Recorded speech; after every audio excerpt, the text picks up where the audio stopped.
Hello बच्चों, let's see this question. The question says if a x square plus b minus c dot x plus a minus b minus c equal to zero has unequal real roots for all c belongs to R then. देखिए, स्क्वायरेटिक के हमें roots जो दे रखे हैं unequal real root दे रखे हैं, और जहाँ पर सी बिलोंग्स टू आर लेना है, सभी सी बिलोंग्स टू आर के लिए ऐसा बता रखा है कि इसके रूट अनइक्वल और रियल रूट है. तो आपको बताना है ये चार ऑप्शन में से कौन सा ऑप्शन सही होगा. तो देखिए, अगर किसी quadratic A x square plus B x plus c equal to zero के रूट अनइक्वल भी दे रखे हैं और रियल भी दे रखे हैं, तो उसका डी कितना होगा? डी उसका पॉजिटिव होगा. तो स्क्वायरेटिक का डी पॉजिटिव कर देते हैं. यहाँ पर भी स्क्वायरेटिक का भी हम क्या कर देते हैं? D positive. तो डी पॉजिटिव करने पर, तो डी पॉजिटिव करने के लिए बी स्क्वायर माइनस फोर ए सी को पॉजिटिव करना है. तो बी का मतलब है बी माइनस सी का होल स्क्वायर माइनस का फोर, ए का मतलब है ए, और सी का मतलब है ए माइनस बी माइनस सी मोर देन जीरो. ऐसा मुझे करना है ना. इसको मल्टीप्लाई कर लेंगे, ओपन कर देंगे स्क्वायर, तो आएगा B square plus C square minus two B C. इस माइनस फोर ए को अंदर मल्टीप्लाई करेंगे तो माइनस का फोर ए स्क्वायर प्लस का फोर ए बी और प्लस का फोर ए सी मोर देन जीरो. नाउ इसको थोड़ा सा और अरेंज करते हैं तो हमारे पास आएगा सी स्क्वायर. मैं सी में क्वाड्रेटिक बना लेता हूँ ना. सी में क्वाड्रेटिक बनाने के लिए इसको और इसको पड़ोसी बनाया, यहाँ से सी कॉमन लिया और सी कॉमन लेने के बाद लिख दिया फोर ए माइनस टू बी. इस तरह से बाकी सबको एक साथ कर दिया है ना. तो ये हमारे पास बचेगा बी स्क्वायर माइनस का फोर ए स्क्वायर प्लस का फोर ए बी प्लस का four A be more than zero. तो ये हमारे पास सी में एक क्वाड्रेटिक बन गई. अब देखिए, इस क्वाड्रेटिक में आपको क्या बता रखा है कि for all c belongs to R, for all c belongs to R के लिए ये स्टेटमेंट सही है. तो अगर हम ऐसा देखें कि कोई क्वाड्रेटिक ए x square plus B x plus C, ये सभी एक्स की वैल्यू के लिए for all X belongs to R के लिए क्या है? पॉजिटिव आए. तो ऐसा कब हो सकता है?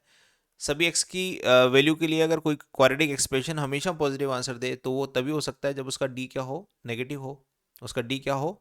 नेगेटिव हो. अगर उसका ए पॉजिटिव है, अगर ए पॉजिटिव हो डी नेगेटिव हो तो ऐसा हो सकता है. ठीक है, ऑलवेज पॉजिटिव आंसर तभी देगा. तो यहाँ पर भी हमारे पास सी में जो क्वाड्रेटिक बन रही है, जहाँ पर बता रखा है सी बिलोंग्स टू आर के लिए क्या है? ऑलवेज पॉजिटिव है. सी ये मोर देन आ रही है ना क्वाड्रेटिक. तो अगर ये सी में quadratic c belongs to R के लिए ऑलवेज पॉजिटिव है तो इसका जो डी होगा वो डी कितना होना चाहिए? लेस देन जीरो होना चाहिए. तो इसका डी लेस देन जीरो कर देते हैं. तो बी इसका माइनस फोर ए सी, मतलब बी का मतलब है सी का मल्टीपल. तो फोर ए माइनस टू बी का होल स्क्वायर माइनस का फोर, ए का मतलब है वन, और सी सी कितना है हमारे पास? बी स्क्वायर माइनस का फोर ए स्क्वायर प्लस का फोर ए बी, और ये कितना होना चाहिए? लेस देन जीरो होना चाहिए. नाउ यहाँ से हम थोड़ा सा इसको सिंप्लीफाई करते हैं. इस पूरे से टू कॉमन ले लेते हैं तो टू की वजह से कितना आएगा? फोर बाहर आ जाएगा.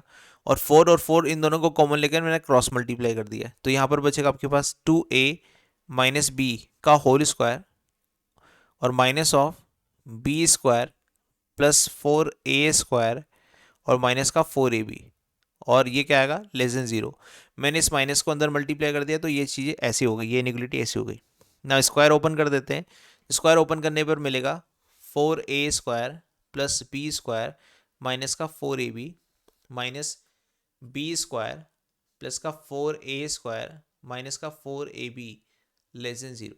नाउ यहाँ पर जो चीज़ कैंसिल हो रही है उसको कैंसिल कर देते हैं. जैसे कि ये कैंसिल हो रहा है, फोर ए स्क्वायर ये हो जाएगा eight a square, four A b और फोर ए बी हो जाएगा माइनस का eight a B less than zero. Eight common लेकर कैंसिल कर देते हैं और यहाँ से ए कॉमन ले लेते हैं. तो ए कॉमन लेने के बाद A minus B less than zero, ऐसा हमारे पास बन गया. अब देखिए, ये इनिक्वालिटी बिल्कुल ऐसी है. X dot x minus one less than zero का अगर आपको सोल्व करना है तो वेवी कर्व से आप कैसे सोल्व करते हो? इन दोनों को जीरोस पता करते हो. इन दोनों का जीरोस पता किया, जीरो और वन, फिर प्लस माइनस प्लस असाइन करते हो. फिर आपको नेगेटिव आंसर चाहिए तो आपका एक्स बिलोंग्स टू कितना आंसर लिख देते हो? जीरो से वन लिख देते हो.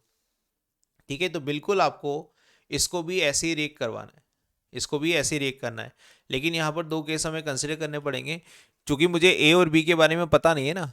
ए क्या है ना, ए क्या है मुझे पता नहीं है. तो मैं मान के चल रहा हूँ कि ए पॉजिटिव ले लेता हूँ. अगर मैंने ए को पॉजिटिव लिया तो ये कैसा बन जाएगा? कुछ ए और A minus B less than zero. ठीक है, इसके जीरोस पता कर लेते हैं. जीरोस पता करते हैं तो माइनस इन्फिनिटी इन्फिनिटी। यहाँ पर हमारे पास क्या आएगा, ये हमारे पास आएगा, देखो अगर मैं ए के रिगार्डिंग केस ना लेकर बी के रिगार्डिंग ले लूँ तो अच्छा रहेगा। तो यहाँ पर आप बी को एक बार पॉजिटिव मान के चलिए। अगर बी पॉजिटिव होगा तो ये देखिए, ये तो जीरो होता है जीरो पर, और ये जीरो होता है बी पर, और बी आपने क्या लिया है, पॉजिटिव लिया है। इसका मतलब पहला नंबर जीरो आएगा और दूसरा नंबर बी पॉजिटिव लिया है, इसकी वजह से ये जीरो के बाद में आएगा। और चूंकि इसका आंसर देना है तो वेविगर मेथड से प्लस माइनस प्लस देंगे, और इसका आंसर क्या चाहिए आपको, नेगेटिव चाहिए। तो नेगेटिव आंसर कितना आएगा, 0 to b।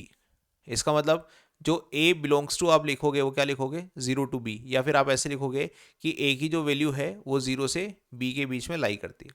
Now second case, अगर आपने b को नेगेटिव ले लिया होता तो क्या होता, अगर b नेगेटिव लिया होता तो ये जो इनिक्विलिटी है, ये इनिक्विलिटी का रिजल्ट कैसा आता, वही मैं नंबर वेविगर से देता। एक आंसर मेरे पास कितना आ रहा है, जीरो, और एक आंसर कितना आ रहा है, देखो यहाँ पर ये जीरो हो रहा है बी पर, ये जीरो हो रहा है बी पर, और बी मैंने नेगेटिव ले लिया। इसका मतलब बी इस बार मेरा कहाँ आ जाता, यहाँ पर आ जाता, और जीरो कहाँ आता, जीरो बी से तो बड़ा होता क्योंकि बी को मैंने नेगेटिव कंसिडर किया है। वही प्लस माइनस प्लस असाइन करता, मुझे नेगेटिव आंसर चाहिए तो नेगेटिव आंसर ये आ रहा।